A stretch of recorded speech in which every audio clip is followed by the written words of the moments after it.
મેઘરજમાં સગીરાનું અપહરણ કરી 1 મહિના સુધી ગોંધી રાખ્યાનો આરોપ લાગ્યો છે। ત્યારે 2 શખ્સો વિરુદ્ધ દુષ્કર્મ, પોક્સો અને એટ્રોસિટી હેઠળ ગુનો નોંધાયો છે। તો લગ્નની લાલચ આપી સગીરા સાથે શારીરિક શોષણ આચરાયું હોવાની ફરિયાદ ઉઠી છે। તો પરિવારને જાનથી મારી નાખવાની અને સામાજિક બહિષ્કારની ધમકીનો પણ આરોપ છે। જોકે ઈસરી પોલીસે સગીરાને આરોપીના ઘરેથી મુક્ત કરાવી છે, ત્યારે પરિવારને સોંપી દીધી છે। પોલીસે બંને આરોપીઓની ધરપકડ કરી વધુ તપાસ હાથ ધરી છે। 25/5/2024 રોજ મેઘરજ પોલીસ સ્ટેશન ખાતે પોક્સો એક્ટ તથા એટ્રોસિટી તથા દુષ્કર્મનો ગુનો રજીસ્ટર થયેલ છે। ગુનાના કામે હકીકત એવી છે કે આ કામના જે ફરિયાદી છે સુક્તાબેન મુકેશભાઈ પુનાભાઈ મીના, એમની ભત્રીજી સગીર વયની છે।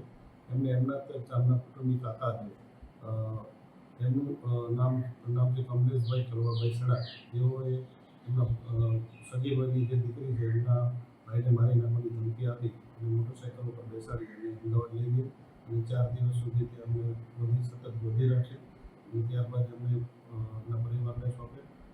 ફરી વખત આ જ ગામનો જે સગીર વયની દીકરી જે ગામની છે એ જ ગામનો મેરસિંહ ઉર્ફે મેહુલસિંહ જગતસિંહ સુખર એ આજ સગીર વયની દીકરીને પકડીને લઈ ગઈ અને એને પોતાના ઘરમાં એણે જૂના ઘરની અંદર એમની સાથે રાખેલ અને એમની સાથે શરીર સુખ બાંધે।